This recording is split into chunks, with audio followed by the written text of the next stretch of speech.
Ephesians chapter 1, verse 18 says this, "I pray that the eyes of your heart may be enlightened, in order that you may know the hope to which he has called you, the riches of his glorious inheritance in his holy people, and his incomparably great power for us who believe.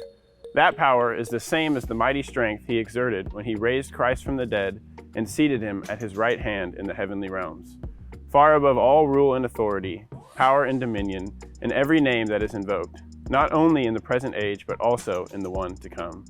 And God placed all things under his feet and appointed him to be head over everything for the church, which is his body, the fullness of him who fills everything in every way."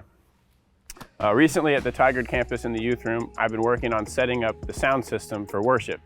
And there was a lot of pieces to the sound system that haven't been set up for a while. And so I've been working for a couple weeks to figure out where everything needs to go, where everything needs to be plugged in, and how to work the soundboard. And just earlier this week, I was working on the final touches to get our sound system going. And I've got everything plugged in the way that I want it. I've got the soundboard on, I've got the sound turned up. And for some reason, I can't figure out what's going wrong. And so after a while, I call our campus pastor, Dustin. I say, "Dustin, I've got everything the way it's supposed to be, but for some reason, the sound isn't coming out. I don't have any sound." And he says, "Have you tried turning the speakers on?" And we've all been there, that moment where for some reason our electronic isn't working and it's like, "Oh, did you plug it in? Did you turn it on?" And the classic, try turning it off and on again.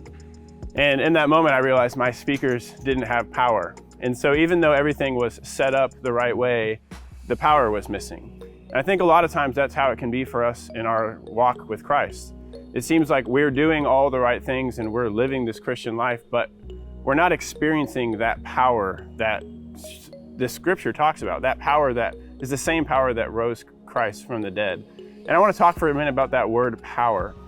The word comes from a Greek word that's dunamis, or the same word that we get our word for dynamite.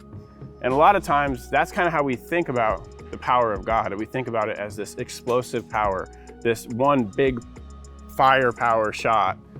And in reality, that word doesn't mean like an explosive. It doesn't mean dynamite. In the Greek, it's more of a power source.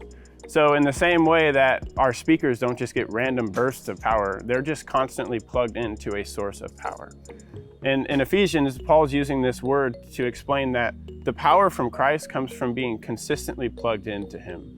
It's not like when you're walking around and we're living our life and all of a sudden God does this huge miracle and we experience the power of God. And while that does occasionally happen, in reality, the power of Christ comes from being consistently plugged into him. And so a lot of times we find ourselves trying to do these things as Christ calls us to, and yet we don't have the power to do it. And if we took a second, if we maybe called somebody and said, "I'm struggling, I feel like I'm doing everything I'm supposed to do, but it's just not working." Or in my case, there's no sound. And someone might remind us that, have you turned the power on? Are you plugged into that power source? And my challenge for all of us today is to remember, to evaluate, are we plugged into our power source?